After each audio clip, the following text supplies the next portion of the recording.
Have you seen Loki on Disney Plus?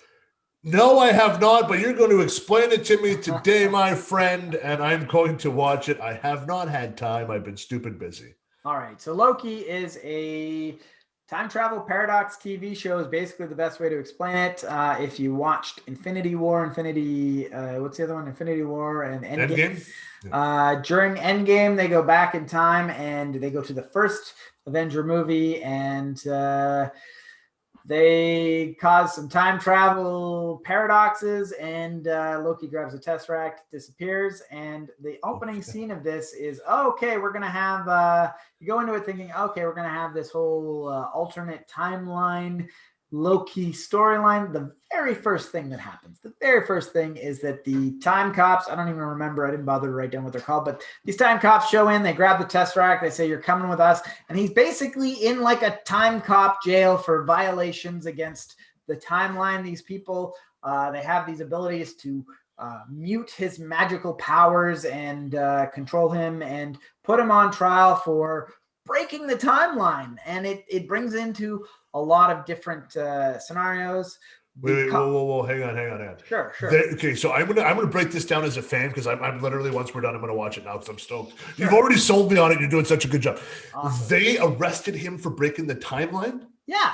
It wasn't even fucking Loki that did it. I know. That's what he says. He says, you don't want me, you want the Avengers. Those are the guys that did it. I just reacted to what they were doing, and I escaped their capture because he was captured. Yeah. Did what I was supposed to do. And they go, oh, no, you're the one. Everything.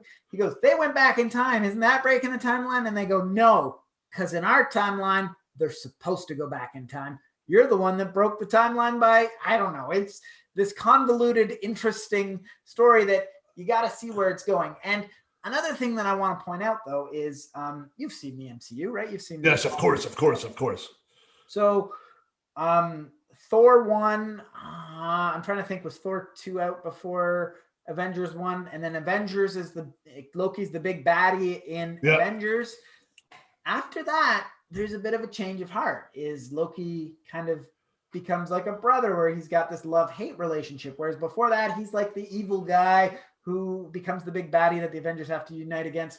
Then he kind of turns into like he's a bit of a good guy, bit of a bad guy. That's where this timeline is going to pick up, is after Loki, there's a possibility that Loki's going to be sent back in time and possibly has to fulfill the proper timeline, and he's like kind of a different person. He's grown up, and it's interesting to see is perhaps there's like some deep philosophy is, does Loki do these things because of the experiences that are going to happen in the Loki storyline, or did Loki do them because he was supposed to do them and they happened before he went back in time? A lot of deep thoughts to go into that. Holy fuck, yeah, that sounds like a good mind bender there. That sounds delicious. That sounds amazing. But I have been a fan of the MCU, what they've done after the Avengers. Yeah. Do you know what I mean? Like Captain America or Falcon and Winter Soldier. I love that series. That was amazing. And I'm excited to see where Loki goes. A bit of a troll job by Disney. I'm just going to change it for a second. Coming out 2 weeks ago and saying that Loki is gender fluid. Yeah. That's not a troll job. How's that a troll job? I'll tell you why it's a troll job. Because the right blew up and said, why are you making all these people gender fluid? I'm like, listen, guys, Loki can change into anybody. That makes him gender fluid.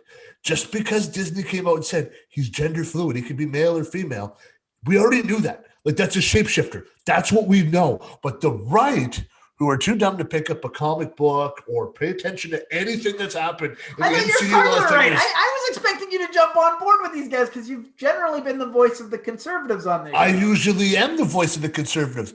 And when I first read the headline, Marvel, Disney is coming out as gender fluid for Loki. Yeah. I was like, oh man, those motherfuckers, first to get rid of my girl Gina. And then as I'm about to get angry and click the link on my phone, it just pops in my head and goes, of course he is. Yeah. He literally can come and he can just shapeshift into anything. Yeah. So this is another story of, it's not a conservative thing. It's a stop and think for a second thing. And those that didn't bother to stop and think maybe didn't get it, but someone like you, who these right-wing values, stopped and thought about it for a second and realized, whoa, that's not We call them shapeshifters, or we call them, we call them like, when He's a you're trickster. He's a god trickster. He's a trickster god. But it's when you're looking at like Morph and all these other guys, like, yeah, that's what they do. Yeah, okay, cool. You're like, oh, Mystique is another one too, right? You're like, oh shit. Of course, he's gender fluid. I'm like, so are those guys, right? So is Morph, and so is Mystique. They're all gender fluid. So I mean, yeah.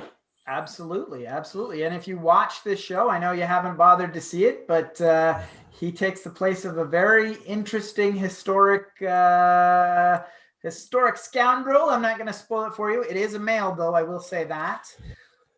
Some other things that are interesting about this. There's a bit of softening of Loki, retconning some of the not so nice things that he's done. I would like to get into it, but I don't want to spoil it for you. So I'm just going to say they kind of put him on trial for all the things that he's going to do, not things that he has done. And he goes, I didn't even do these things. They show him things that are going to happen to him, things that are maybe a little bit despicable. And he admits that maybe that was a bit of deception. And there's a lot of psychology into this. Some people even pointed out that maybe he's projecting.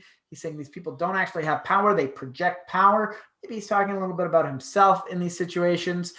A lot of really cool mindfucks in this show. I'm going to say, as far as pilots go, I'm going to say this is probably the best Marvel pilot I've seen. I didn't really think the WandaVision pilot was that great. I thought it picked up as time went on. Yep. I thought the Falcon Winter Soldier show was good, but I'm going to say this was the best pilot out of all the shows that Marvel has done so far. So I'm very excited that if you're saying that, because I know how much of an MCU guy you were. Yeah. Well, I'm a bit of an MCU guy. Yeah, I followed the comic books as a kid, and it is really great to see these stories come to life and good with good production value. Yeah, I want to say that again. Like that's key for me. And now we're getting into an interesting point that it's interesting. We're getting into this conversation that we're getting into like time travel paradoxes and multiverses and alternate universes, where as a comic book fan, I love seeing that on the big screen, but I'm a little bit worried that perhaps the normal audience member, it might be a little bit too out there for them, because before it was like, we're going to do a Spider-Man movie and it's Spider-Man fights a bad guy, they get into a fight and the idea. Now it's like, we're going back in time, and in this movie, this guy changes this timeline, and now there's an alternate timeline, but we're going back into the real timeline, and we're going back in time to change this, and forward in time. Now there's time cops. I think it's getting a little too abstract for a casual viewer. What do you think? Yes, absolutely. And I'll give you a quick story of that. Okay. My wife is a perfect example. My wife didn't really care. She doesn't really, it's not a cover, but I am. So I'm like, hey, we're going to do this.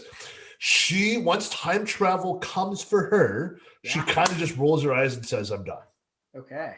Because when the Avengers, and I knew there was going to be time travel, I believe, which one was that? Was it Endgame? Endgame, yes. Endgame. I went and watched it by myself on the opening day, because I said, I'll go watch it by myself. And sure, I said, just to see how the time travel is. She hates Back to the Future 2 for that specific reason. Because you watch the first one, he goes back into time.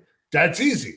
The second one, he goes ahead, then he goes back to the time in the 50s to get that comic back, and is running through, and she's like, what the hell? Same with the Star Trek series, the first one. Well, I know that you love watching these shows with your wife. She is not going to enjoy Loki. That's all I'm going to say. That's perfect. That means I could just... This is Back to the Future 2, 100%. This is him watching things happen to him. He watches, spoiler alert, and you got to expect it's coming. He watches his own death. He watches Thanos kill him. And the reason that's kind of significant is up until Avengers, which is where he bleeps out of the timeline, he was working for Thanos. And then he watches, this motherfucker kills me in the end. You got to realize, and that might even play a little bit into why suddenly he knows Thanos is coming. He's got to stop Thanos, and he maybe switches sides because this motherfucker is going to kill him anyway. Why would he help him? And it's a lot of mind fucks going on there.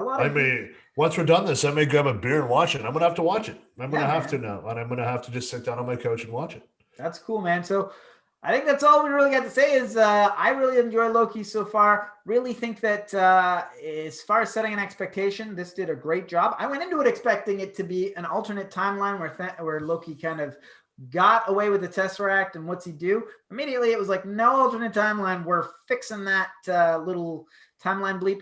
Did an interesting job of is setting the expectation in that first episode, and I can't wait to look forward to it. And also, I even forgot to mention, how could I forget? You haven't seen it. Owen Wilson is in this. Wow. I love it. Awesome. Best response.